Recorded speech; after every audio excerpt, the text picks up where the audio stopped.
আসসালামু আলাইকুম এভরিওয়ান, কেমন আছেন সবাই? আশা করছি অনেক ভালো আছেন। আমিও আলহামদুলিল্লাহ অনেক ভালো আছি। আমি এই ভিডিওটা করেছি আমার বেলকনির, আমি যখন আমার মেয়ের বাবার সাথে মাছ বাজারে যাই তখনকার। আর বাসায় এসে মেয়েদের জন্য টুকিটাকি দুপুরের আর সকালের রান্না করে মাছ কাটাকাটির জন্য ব্যস্ত হয়ে যাব, সেই জন্য আগের ভাগে রান্না করে নিয়েছি যাতে যাতে ওদের খেতে কষ্ট না হয়। এই যে বাজার থেকে এসেছি, টুকিটাকি কিছু কাঁচা বাজার নিয়ে এসেছি। মূলা, পাতাকপি, বেগুন, পালং শাক, লাউ আর অল্প কিছু ডিম।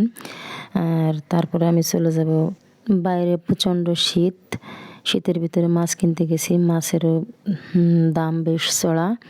তা আমি আমাদের পছন্দ অনুযায়ী অল্প কিছু মাছ নিয়ে এসেছি, ছোট মাছ, পাঁচমিশালি মাছ।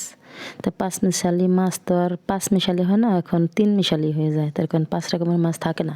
এই মাছের ভিতরে আছে 3 রকমের মাছ, সেগুলো হলো বাইম মাছ, ট্যাংরা মাছ আর হলো বেলে মাছ। আর 2টো পাঙ্গাস মাছ কিনেছি। এখন পেঁয়াজের দাম একটু কম, পেঁয়াজ দিয়ে এই ছোটো মাছগুলো চড়চড়ি করলে বেশ ভালো লাগবে। এখন আমি মাছগুলোকে ঢেলে নিয়েছি, ছোটো মাছগুলোকে, এগুলোকে সুন্দর করে বেছে নেব। বেছে সুন্দর করে আগে ধুয়ে, আমি আবার ছাই ছাড়া মাছ কাটি, তো সেই কারণে মাছগুলো সুন্দর করে পানি দিয়ে ধুয়ে পরিষ্কার করে তারপরে কাটবো। আর এই পাঙ্গাস মাছগুলো একটু মাজনি দিয়ে ঘষে নেব, উপরের এই কালো ময়লাগুলো পরিষ্কার করে তারপরে কাটবো। মাছগুলো আমি কেটে আনিনি, তার কারণ মাছ কাটতে ধুইতে আমার অনেক ভালো লাগে, অনেক পছন্দ। শীত যেহেতু একটু বেশি, সেই কারণে হয়তো বা একটু খারাপ লাগতে পারে, কিন্তু তারপরও আমার কাছে অনেক ভালো লাগতেছে।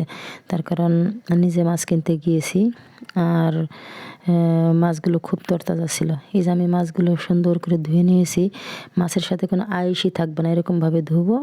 সবগুলো মাছকে এভাবে পরিষ্কার করে নিয়ে তারপরে মাছগুলোকে কাটাকাটি করব। আর মাছগুলোকে 3 ভাগে ভাগ করে নিয়েছি, 3 ভাগেই ধুয়ে নিয়েছি আমার কাটার সুবিধার জন্য। জানি না আপনারা কারা কীভাবে এই মাছগুলোকে কাটাকাটি করেন অথবা কীভাবে কী করেন, আপনাদের হয়তো বা পছন্দ নাও হতে পারে, কিন্তু আমার কাছে এটা সুবিধা মনে হয়েছে, তাই এভাবে করলাম, আপনাদের দেখালাম। পাঙ্গাস মাছ বাজার থেকে কিনে আনলে হয়তো বা এভাবে পরিষ্কার করতে পারতাম না, তার কারণ ওরা তো ছোটো ছোটো করে কেটে দেয়। আমি এখন সুন্দর করে পরিষ্কার করে নিয়েছি, তারপরে কাটাকাটি করব। আমার মাছ কাটাকাটি প্রায় শেষ। আর এখন মাছগুলোকে সুন্দর করে ধুয়ে আমি ফ্রিজে তুলে রাখবো। আমার মতো কারা কারা মাছ কাটাকাটি পছন্দ করেন, ছোট মাছ পছন্দ করেন, আর যারা বিশেষ করে গৃহিণী তারা পছন্দ না করেই বা উপায় কী? আমাদের জীবন তো মনে করেন রান্নাঘরে চুলার উপর আর বটির উপর, তার কারণ বটির উপর আর রান্নাঘরের চুলার উপরে আমাদের সময়টা বেশিরভাগ কাটে। আমরা যদি বলি যে না, এই কাজটা আমার ভালো লাগে না, ঘুরে ফিরে সেই কাজটি আমাদের করতে হবে, এই কারণে আরও বেশি ভালো লাগে কাজ করতে। আর সব মিলিয়ে আমার ভিডিওটি যদি আপনাদের কাছে একটুও ভালো লেগে থাকে, তাহলে অবশ্যই আমার ফেসবুক পেজটি ফলো করে দিবেন, আর ইউটিউব চ্যানেলটি সাবস্ক্রাইব করে দিবেন, লাইক কমেন্ট শেয়ার করবেন। আপনারা সবাই ভালো থাকবেন, আমার জন্য দোয়া করবেন। আল্লাহ হাফেজ।